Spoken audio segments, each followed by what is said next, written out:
नमस्ते। आज 3 गते मङ्गलबारको भिडियो लिएर उपस्थित भएको छु।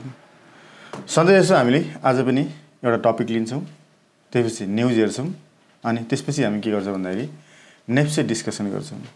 र सबैभन्दा मैले आज टपिक लिएको भनेको चाहिँ हिजोको न्युजहरू र 2-4वटा न्युजको पार्ट पनि मैले लिएको छु। हिजो तपाईँले एउटा न्युज हेर्नुभयो, के भन्यो भन्दाखेरि एकै दिनमा सिडी रेसियो 95% ले पुग्यो। एकै दिनमा सिडी रेसियो 95% पुग्यो भनेर। अब तपाईले एकै दिनमा 95% पुग्यो भनेर न्युजमा देख्नु भने त्यसको अर्थ के हो? त्यसको अर्थ भनेको चाहिँ पहिले सिडी रेसियोमा के काउन्ट हुन्थ्यो भन्दाखेरि एनडीटीएल भन्छ, नेट डिमान्ड टाइम लायबिलिटी एउटा भयो भनेपछि सेभिङ एकाउन्ट भयो, कल एकाउन्ट भयो, करेन्ट एकाउन्ट भयो, जति छ डिमान्ड र टाइम लायबिलिटीको दुईटै के त भन्दाखेरि इन्क्लुड गरौँ। प्लस के गरौँ भने गभर्नमेन्टको जुन बजेट जान्छ त्यो बजेटको 80% के गर्थ्यो भन्दाखेरि सिडीमा काउन्ट हुन्थ्यो। प्लस एफसीवाई के हुन्थ्यो भन्दाखेरि फरेन करेन्सी पनि के हुन्थ्यो काउन्ट हुन्थ्यो। र सँगसँगै के हुन्थ्यो भन्दाखेरि डिभेन्चरको पार्ट पनि के हुन्थ्यो भन्दाखेरि पहिले सीसीडीमा पनि काउन्ट हुन्थ्यो र सिडीमा पनि त्यो लेभलमा के गरेछ भन्दाखेरि काउन्ट गर्थ्यो। तर यो असाढपछि के गर्यो राष्ट्र ब्याङ्कले भन्दाखेरि डिभेन्चरको पैसा काउन्ट गर्न एक्सक्लुड गर्यो, छोडिदियो, हटायो। र जुन 80% को जुन गभर्नमेन्टको बजेटको जुन पैसा काउन्ट हुन्थ्यो त्यसलाई के गर्यो भन्दाखेरि एज अ 50% मा झार्यो। भनेपछि त्यसले गर्दाखेरि केही लेभलमा के देखिन्छ भन्दाखेरि तपाईँलाई 95% को एकै दिनमा के गर्यो सिडी रेसियो इन्क्रिज भयो। यो त भयो पोलिसीको पार्टले गर्दाखेरि। अब योचोटिको मोनिटरी पोलिसीमा के गर्छ र सिडीमा के इन्क्लुड गर्छ त्यो हेर्न बाँकी नै छ। त्यसले गर्दाखेरि चाहिँ अबको शुक्रबार मोनिटरी पोलिसी, शुक्रबार अथवा शनिबार मोनिटरी पोलिसी आउने भन्दैछन्। आयो भने त्यो अनुसारले हामी के गर्छौँ भन्दाखेरि हेर्न सक्छौँ। यो भनेको एउटा पार्ट हो। अर्को न्युज तपाईँले मैले हेरेँ, भारतले थाल्यो भारतमै अन्तर्देशीय व्यापार भनेपछि यहाँ तपाईँले इन्डियाको न्युज हेर्नु भने आरबिआईले के गर्यो भन्दाखेरि इन्डियन रुपी चाहिँ इन्टरनेसनल ट्रेड इन करेन्सी के गर्यो भन्दाखेरि गर्यो। भनेपछि हिजोसम्म युएसटी धेरै सबैभन्दा बढी ट्रेड हुन्थ्यो भने अब के गर्यो भन्दाखेरि भारतले रुपी पनि के गर्नु भन्दाखेरि इन्टरनेसनली ट्रेडेड गर्यो। अब यो के हो त? यसको सँगै अर्को न्युज हेर्नु भने यो अर्को ग्लोबल रुपी भयो। अर्को भनेको चाहिँ जति छ भारतको न्युजहरू तपाईँले देख्नुहुन्छ। अब यसको अर्थ के हो त म तपाईँलाई एज अ क्लियरिफाई गरिदिन्छु। यो भन्न खोजेको कुरा के हो त यसमा हेर्ने भने सपोज यहाँ हेर्नुहोस्, अहिले के थियो भने सपोज यो चाइनाको सेन्ट्रल ब्याङ्क भयो अनि यो चाइनाको कम्पनी भयो। चाइनाको कम्पनीले के गर्छ भन्दाखेरि जहिले पनि युएनमै ट्रेड गर्न खोज्छ। र यो भयो रसियन सेन्ट्रल ब्याङ्क भयो। रसियन सेन्ट्रल ब्याङ्कले के गर्न सक्छ भन्दाखेरि रुबलमै ट्रेड गर्न खोज्छ। र हाम्रो यो सेन्ट्रल ब्याङ्क भयो अनि हाम्रो कम्पनीले हामी के गर्न सक्छौँ भन्दाखेरि एनपिआरमै हामी के गर्न सक्छौँ ट्रेड गर्न खोज्छौँ। भनेपछि यो त भयो सबै कम्पनीले आफ्नो देशको कम्पनीले के गर्छ भन्दाखेरि आफ्नै करेन्सीमा ट्रेड गर्न खोज्छ।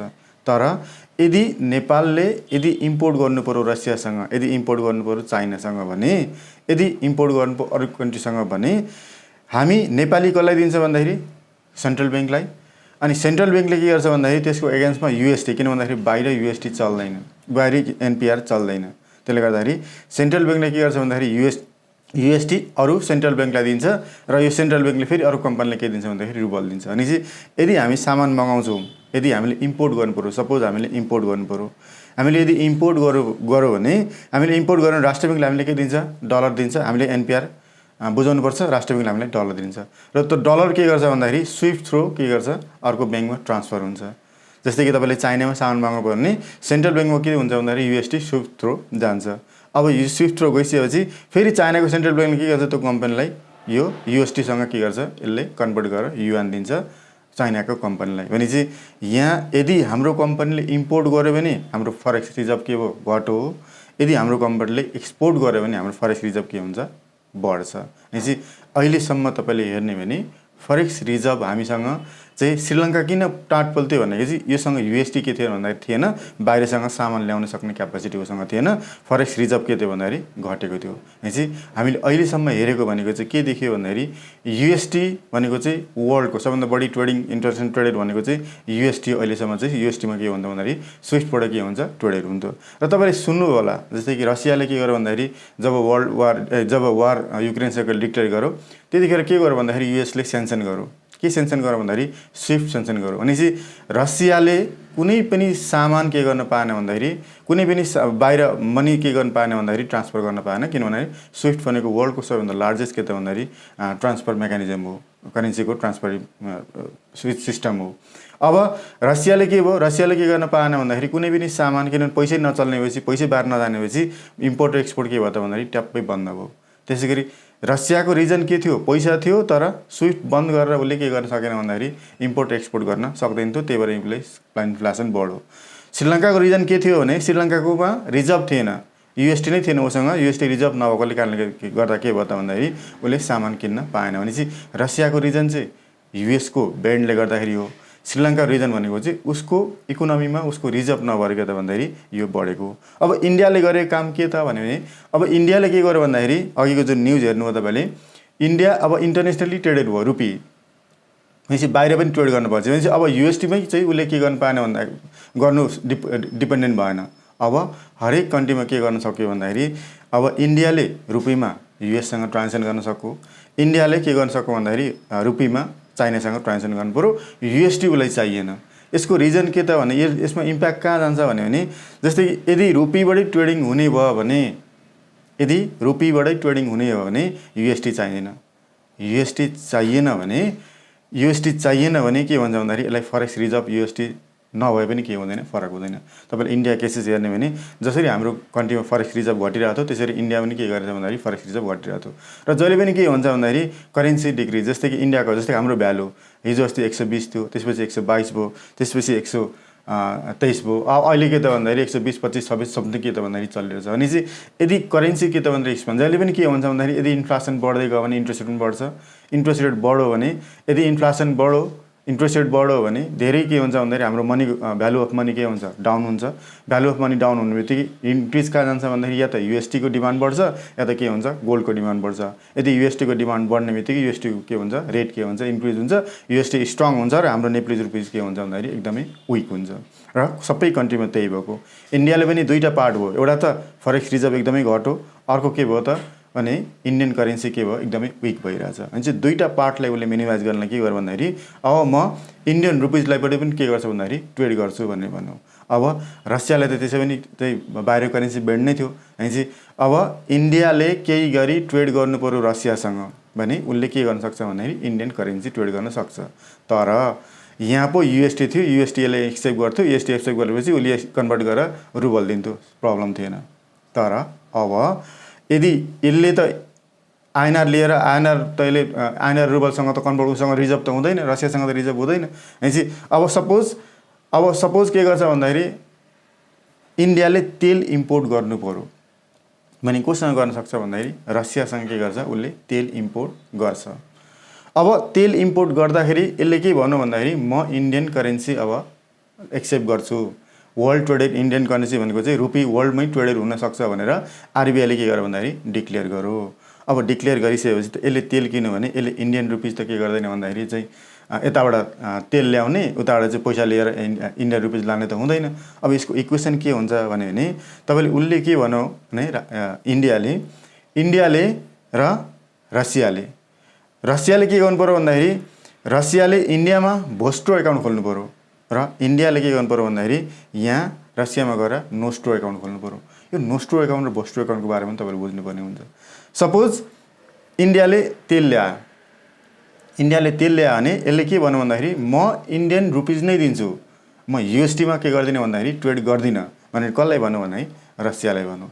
अब इन्डियन रुपिजमा तेल ल्यायो सपोज कुनै कति को एमाउन्टमा तेल ल्यायो भने यसमा इक्वेसन के हुन्छ भन्दाखेरि सपोज इन्डियाले तेल ल्यायो भने इन्डिया इम्पोर्ट गरेको सामान तेल यता आयो अनि उसले के दिनु पर्यो भन्दाखेरि पैसा दिनु पर्यो त्यो पैसा कहाँ जान्छ भने इन्डियामै बस्छ। यो भनेको चाहिँ भोस्ट्रो एकाउन्ट चाहिँ रसियाको ब्याङ्कले यहाँको इन्डियामा ब्रान्च खोलेर यसले के गर्नुपर्छ भन्दाखेरि भोस्ट्रो एकाउन्ट खोल्नुपर्ने हुन्छ। भनेपछि यहाँ के भयो त भोस्ट्रो एकाउन्टमा करेन्सी बस्यो भोस्ट्रो एकाउन्टमा करेन्सी बसिसकेपछि अब फेरि रसियाले इम्पोर्ट गर्नु पर्यो केही सामान रसियाको कुनै कम्पनीले इम्पोर्ट गर्नु पर्यो भने एगेन्स्ट के गर्न सक्छ भन्दाखेरि उसले आइएनआरकै थ्रो यो जुन भोस्ट्रो एकाउन्टमा पैसा बसेको हुन्छ त्यही एगेन्स्ट के गर्छ भन्दाखेरि उसले चाहिँ इम्पोर्ट गर्न सक्छ रसियाले।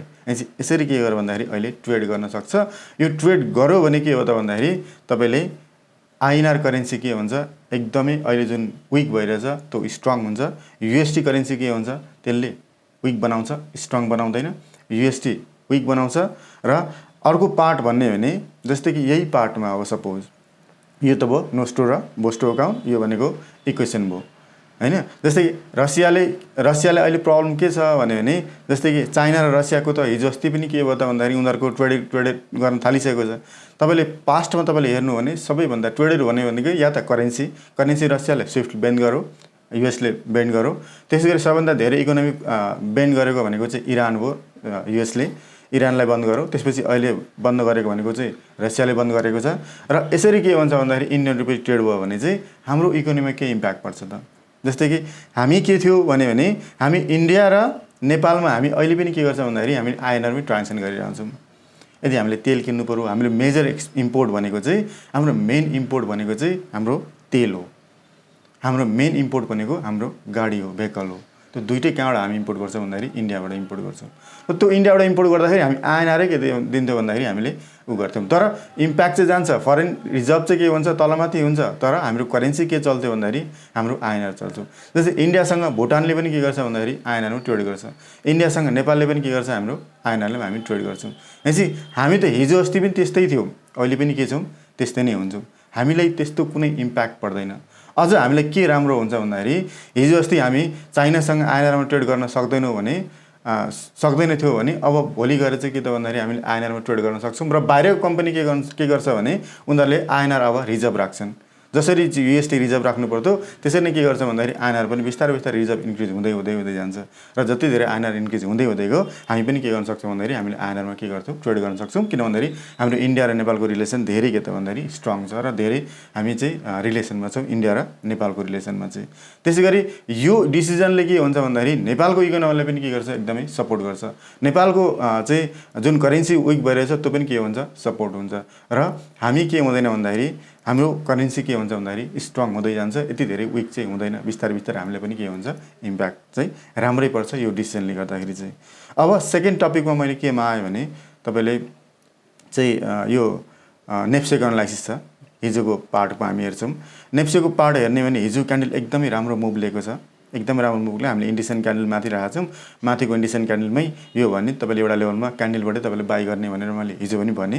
आजको पार्टले हेर्ने भने जस्तै हिजोको 5 मिनटको क्यान्डलमा हेर्नुहुन्छ, जस्तै हिजोको 5 मिनट क्यान्डल हेर्यो भने यहाँ कति बजे भने 11 बजे यहाँ खुल्यो, यो क्यान्डल 11 बजेको क्यान्डल हो।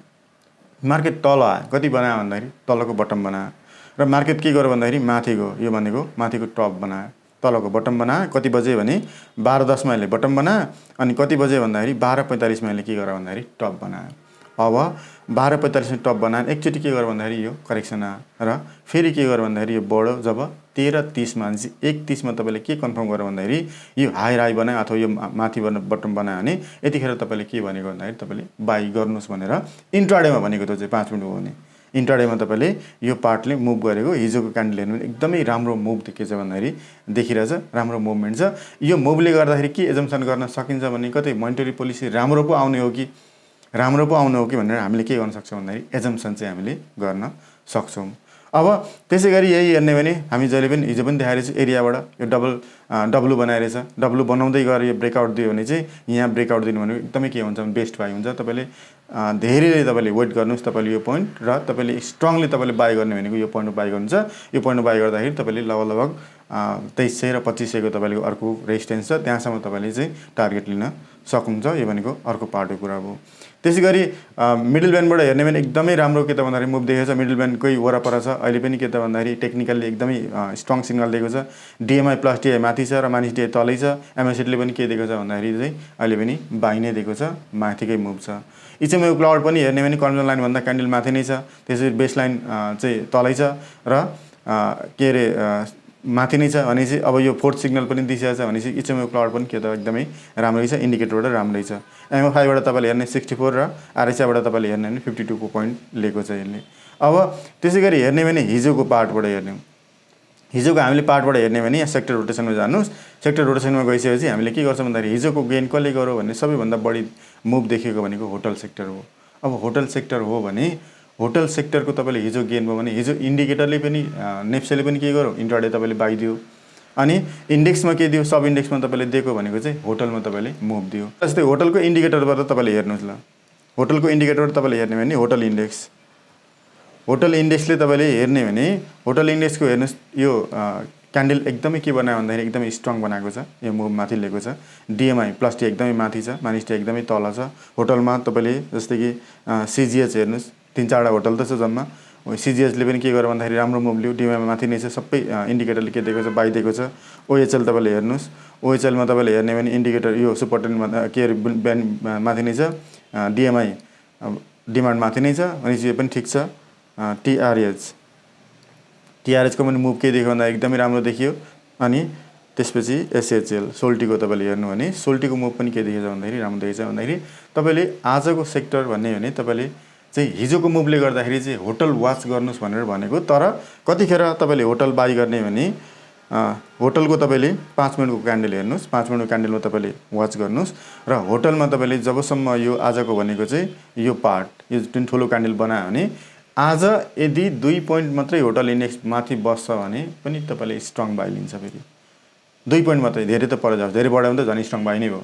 भनेपछि योभन्दा मुनि क्यान्डल बनायो भने तपाईँले आज होटल बाई नगर्नुहोस्, भोलि पर्सि बाई गर्दा पनि केही बिग्रिँदैन, तर वाच चाहिँ राख्नुहोस् तपाईँले। तर यदि आजै बाई गर्नु पऱ्यो भने के गर्नु पर्छ भने क्लोजिङमा तपाईँले यदि 2 पोइन्ट 3 पोइन्टभन्दा माथि बस्यो भने तपाईँले के गर्नुहुन्छ भन्दाखेरि होटलको मुभ एउटा राम्रो देखिरहेछ। भनेपछि तपाईँले एउटा होटल सेक्टरमा तपाईँले जान सक्नुहुन्छ भनेर चाहिँ जान सक्नुहुन्छ। हस् त आजलाई यति नै, नमस्ते।